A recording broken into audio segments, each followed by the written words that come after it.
আসসালামু আলাইকুম। আলহামদুলিল্লাহ। হ্যালো গাইস, আমরা জানি ভালো জিনিসের দাম বর্তমান সমাজে দেয় না মানুষ, খারাপ জিনিসের দামই দেয়। গান বাজনার দাম সবাই দেয়, কিন্তু আল্লাহ রসুলের নামে কোনো শান বা ভালো কওমি উলামায়ে কেরামের মাধ্যমে কোনো শান এগুলো মানুষ পছন্দ করে না।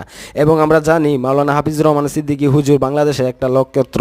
উনার দ্বারাতে লক্ষ লক্ষ যুবক দাঁড়িয়ে রেখেছে এবং দিনের পথে এসছে, মা বোনেরা পদ্মাশীল হয়েছে। এবং উনার উদ্দেশ্যে আমি একটা গজল গাবো, ভালো লাগলে অবশ্যই লাইক কমেন্ট শেয়ার করবেন। লক্ষ মানুষের ভিড়ের মাঝে তোমার দেখা যখন পাই, ছোট বড় সবার মাঝে দেখো খুশির বন্যা বয়ে যায়। জিন্দাবাদ জিন্দাবাদ জিন্দাবাদ, আল্লামা কুয়াকাটা জিন্দাবাদ। জিন্দাবাদ জিন্দাবাদ জিন্দাবাদ, খতিবুল উম্মাহ জিন্দাবাদ। ধন্যবাদ।